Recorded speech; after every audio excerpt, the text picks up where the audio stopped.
Lundi, la tension n'est pas retombée à Ferguson. Au jet de cocktails Molotov, la police a répondu par des gaz lacrymogènes. Un face-à-face tendu une semaine après la mort de Michael Brown, un jeune noir de 18 ans abattu par un policier blanc dans des circonstances controversées. Une nouvelle autopsie indépendante réalisée à la demande de la famille fait état de 2 balles tirées de face dans la tête et 4 dans le bras du jeune homme. Resté très discret jusque-là, le président américain Barack Obama a appelé ce lundi les forces de l'ordre à la retenue.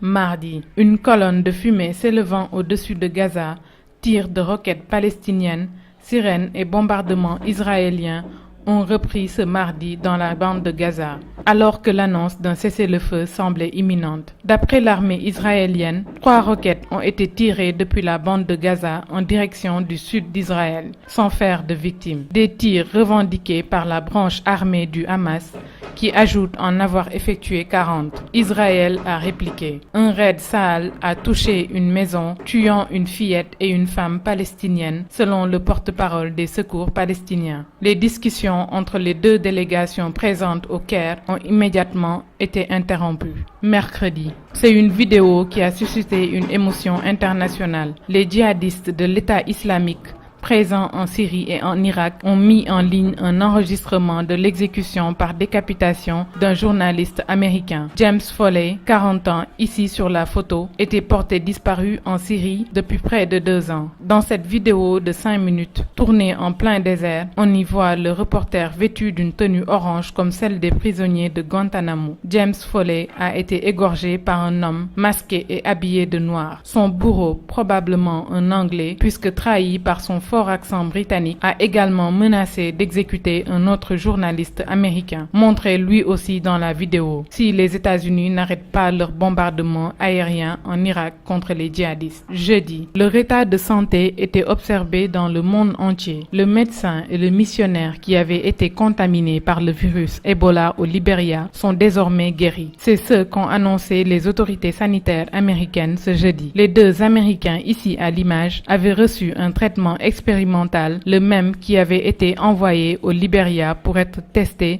sur les 3 médecins contaminés et dont l'état de santé est aussi en nette amélioration, selon les autorités libériennes. C'est donc une étape importante dans la lutte contre Ebola. Un vaccin préventif contre le virus pourrait même être mis au point dès le mois de septembre. Vendredi, le Sénégal s'est réveillé barricadé. Épargné jusque-là par la fièvre hémorragique, le Sénégal veut à tout prix éviter qu'Ebola ne pénètre dans son territoire. Face à une menace de plus en plus pesante, les autorités sénégalaises ont donc fermé à nouveau leurs frontières avec la Guinée. Pas de liaison maritime non plus, ni de vol en provenance et à destination des autres pays touchés par l'épidémie, la Sierra Leone et le Libéria. Ce n'est pas une première puisque le Sénégal avait déjà fermé ses frontières avec la Guinée en mars dernier avant de les rouvrir 2 mois plus tard, alors que l'épidémie a atteint le terrible bilan de 1350 morts en Afrique de l'Ouest. C'est ainsi que se termine votre Actu Zapping de la semaine. Bon week-end et bonne semaine.